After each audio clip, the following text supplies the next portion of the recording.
welcome to today's show on the Gamut Network. An incredibly interesting woman and actually her brother are joining us today. It is my great pleasure to introduce Kia to the show. Hi, Kia. Hi. How are you? I'm good. It's so wonderful to see you. I think the last time I saw you was when you joined us for a workshop on how to be a model.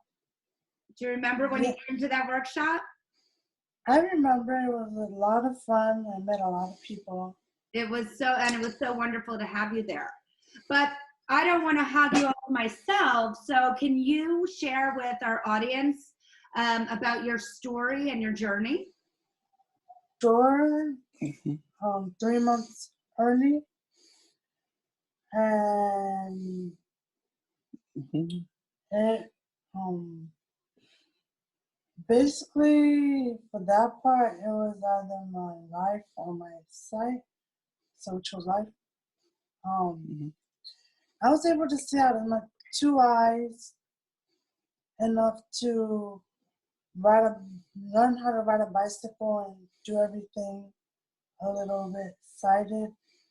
And over time, I lost vision in one eye, so I was visually impaired most of my life, but I was still able to ride a scooter, ride a bike, play a game, and do other things.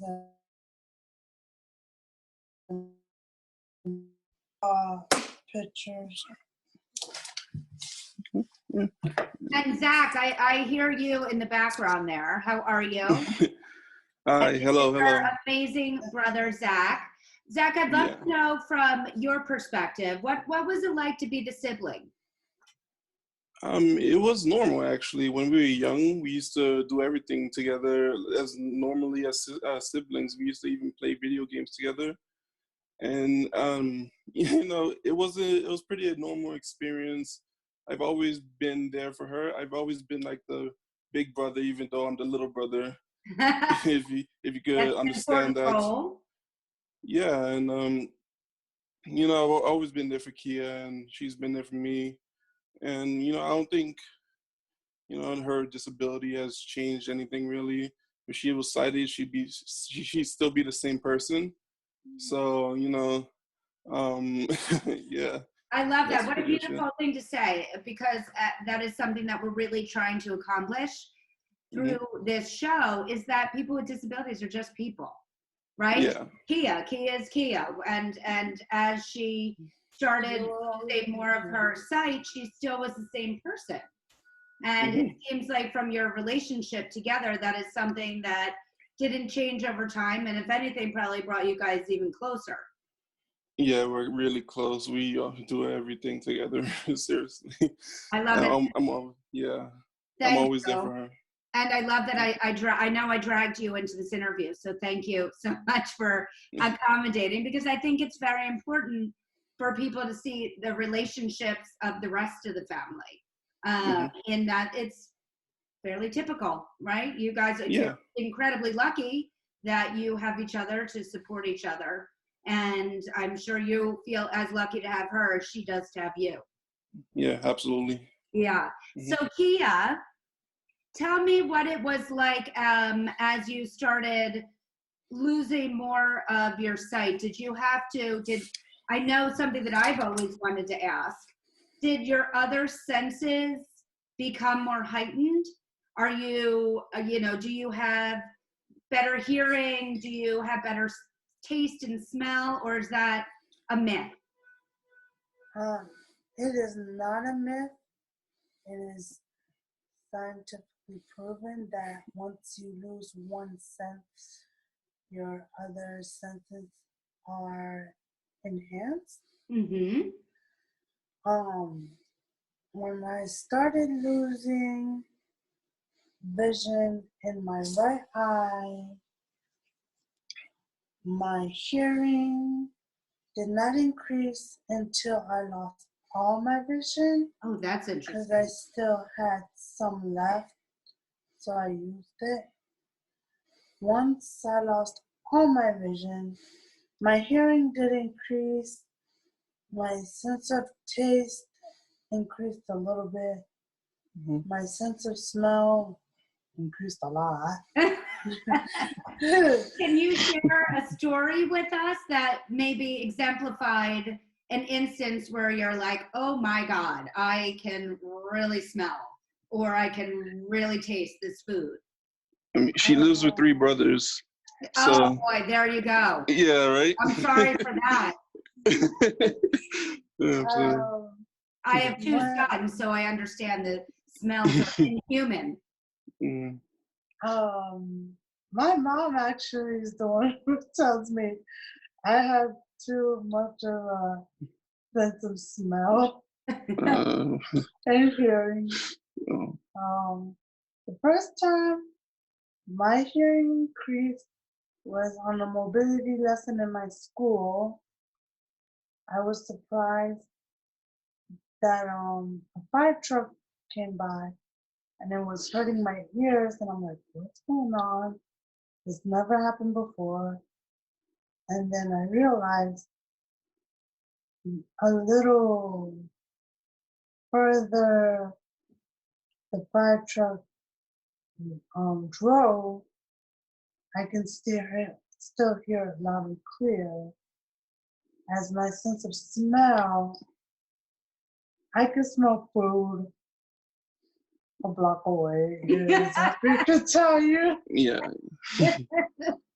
That is really amazing. And so also I would love to know, and I'm sure our viewers would as well, when you slowly started losing your sight, in terms of navigating, did you have to, relearn how to navigate the world as being now all sight impaired, or because you had a little bit of sight before, it made that transition a little bit easier for you? Well, I can explain that.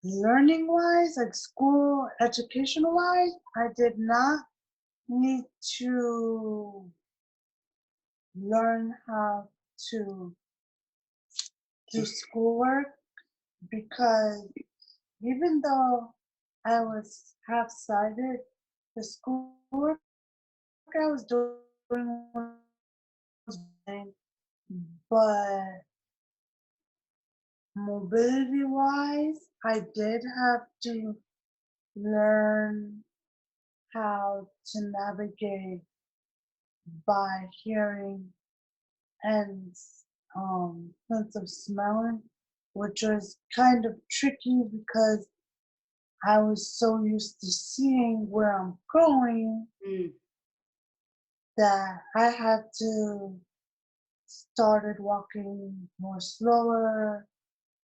I had to hear what side the cars were on or the train was on.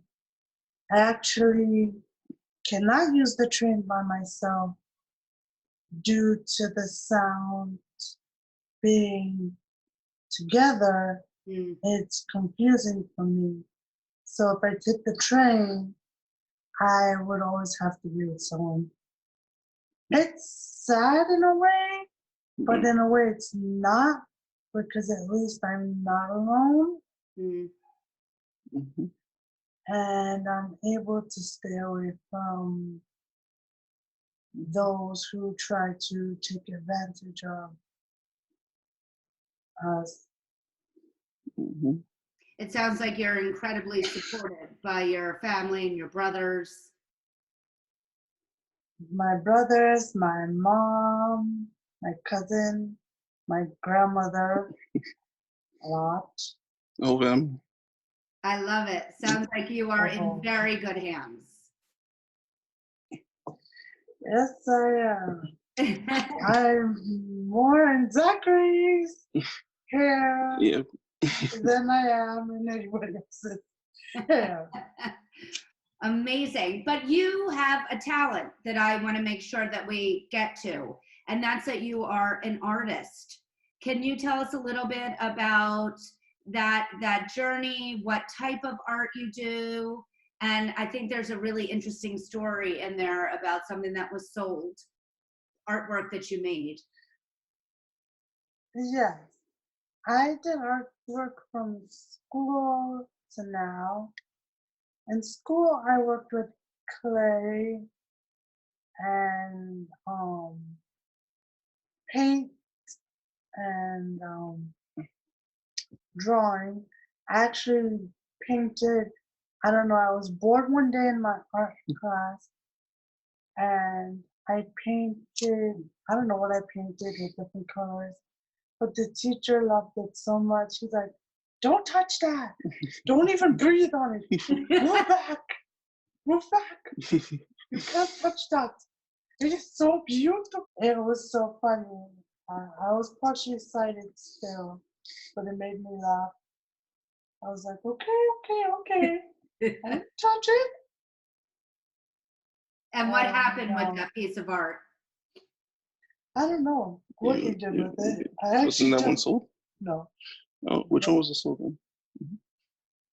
The one that was sold, which I'm actually going to tell you 2 things I made, which you're going to be very surprised. I wish this one was sold, but oh well. The one that was sold, I made a house out of popsicle sticks and paper. I glued the popsicle sticks into the shape of a house, and I used like gems and jewels to fill in the square and the triangle to make it look more like a house. And the background was colored blue by I think they call it crayon, where you use the whole entire piece of crayon, not just the tip. Mm-hmm. And there was a beautiful sun made by a glue gun, and that part was made by my teacher on top. And they had a showcasing at the library on 20th Street. That has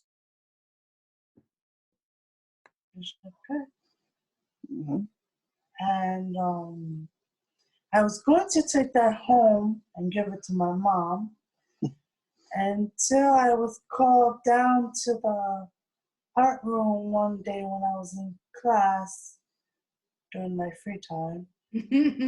And I was given a $10 gift card. I'm like, okay, what is this for? What did I do? And when I asked my art teacher, can I have the picture I made? He said he sold it. They sold it to a congresswoman to put in her art gallery. Oh my God! I was surprised, but also a little like, why didn't you tell me you were going to do this kind of move? But I stayed with a happy face because somebody very important and high up in the world bought out of everyone's creation mine. Exactly. And even though I got a $10 gift card. That is worth more than the $10 gift card. Yeah. That's such a compliment to your talent. And I love that she didn't even know who made it. And she would be even more impressed if she knew who made it. That's actually true. She did not know. I never met her. I don't know if they told her my name or who I was. What was her name? Do you remember her name? Blind artist. No. No. Maybe we'll try to investigate that. But that sounds incredibly exciting. That makes you a real artist if you've sold your artwork, by the way. Yeah, you're official. Yeah, you're official. You're a working artist. No, you are. You sold one. I sold what? Hey. That's okay. More than most sure there's artists. many more in there. Yep. So, yes. Kia, was there another story you wanted to share? I think there was 2, you said. Oh yes. Back in 2012, I went to this program called the Carroll Center for the Blind in Newton, Massachusetts. And I'm not gonna lie, I did not want to go. I'm not gonna lie to any of you guys. I really Thank you. We like it. We like it truthful on the show. But it is a good experience for all who have kids with disabilities. It's for all of us, not just blind. And it's a very good experience to teach you how to be independent in the world. But this one was during a summer program. We went on this trip to this amusement park called Canopy Lake Park. And a friend of mine dared me to ride a roller coaster. Mind you, he tricked me. I'm used to riding roller coasters. And I took the dare. I didn't know it was upside down. Oh boy. Until I got off the ride and I told him, "You made me pray to God, you know, right?" That is some trick. Yes. Oh my gosh. I got him back for it though. I made him pay for dinner. Did the roller coaster experience change after you lost your vision? Yeah, it did. Good question. Actually, no. Did it? Did it feel different or something? Or? It just felt more sideways and. You didn't know what's coming. Yeah. Oh, okay. I bet going upside down was an experience in and of itself, not knowing it was coming. Mm-hmm. Yeah. Well, I made him pay for dinner, so. Good. I think he owes more dinners. Yeah. Oh, trust me, he was like Zachary. It's like God put Zachary in his body. That's how close we were. Yeah. I went back to school. Yes, go ahead. And our teacher, hey, it's true, brief compliment. Mm-hmm. I went back to school and our teacher had us do a summer project on what we did in the summer. And I made a giant roller coaster out of clay. Oh my gosh, that's not easy. 3 cars, a big roller coaster track, and it was hard that it had to be held up by the teacher had to make 2 poles. Supports. Yeah. And that was one of the biggest, that was the biggest art project I ever did. I would imagine. And did you create that from your memory of what yes, I did. Was like?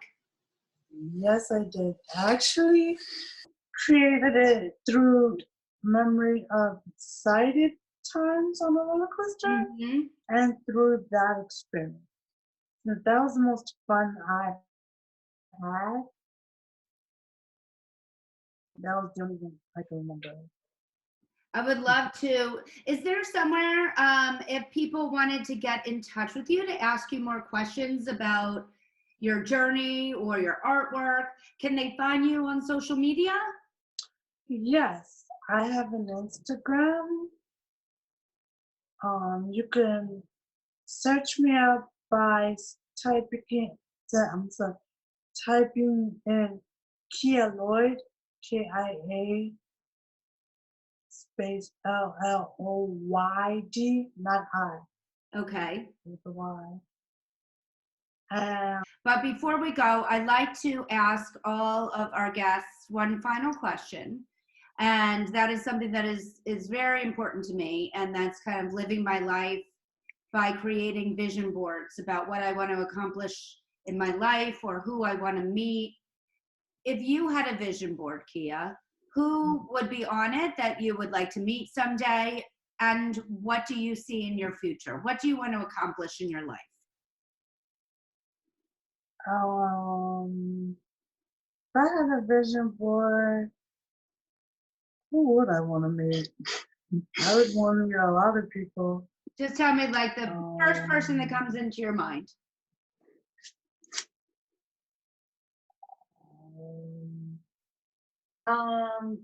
Getting a job.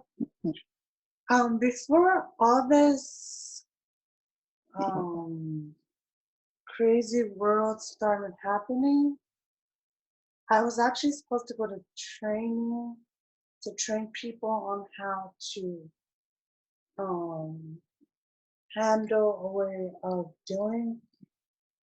I'm not going to say dealing with us because that's just disrespectful. Finding a way of having patience with us. Yes, working with. Helping us and working with us. Yes. Oh, that's an important job. Don't worry, that will still be there when this is all over. Yeah. I know my sister, like what she's trying to say, she like her goal is like trying to be independent. It's really hard to be independent in New York by yourself when you're visually impaired.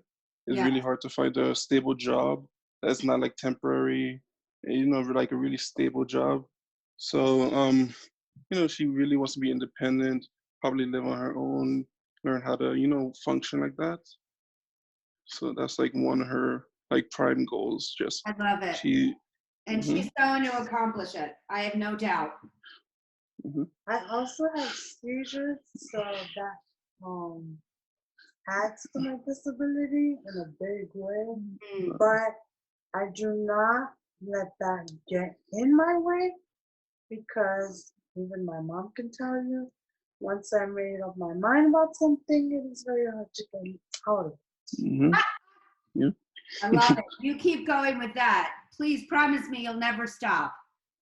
I promise you I will never stop. For now I just do what I can do. I do my art when I have my free time. I go outside when I can. She could. Yes, exactly. Yeah. I go to the movies, even though I can't see it, I can still experience it. So I laugh a lot at whatever I find the scenes to be funny. Do not be afraid, for those who cannot see. Do not be afraid to go to the movies. Despite what people tell you, you do not need to see to experience a show. It is like experience the real world just on a bigger television screen. And with a lot more people. Good advice. What a perfect way to end the show. Thank you so much, Kia. It was so wonderful to see you. And thank you, Zach. We appreciate it. If you would like to be a guest on the Gamut Network, please email us at talent@gamutmanagement.com. Please make sure to check out this interview and more on the Gamut Network by subscribing on YouTube. And you can see us on social channels on Gamut Management. Thank you again so much, you guys. Thank you. Bye.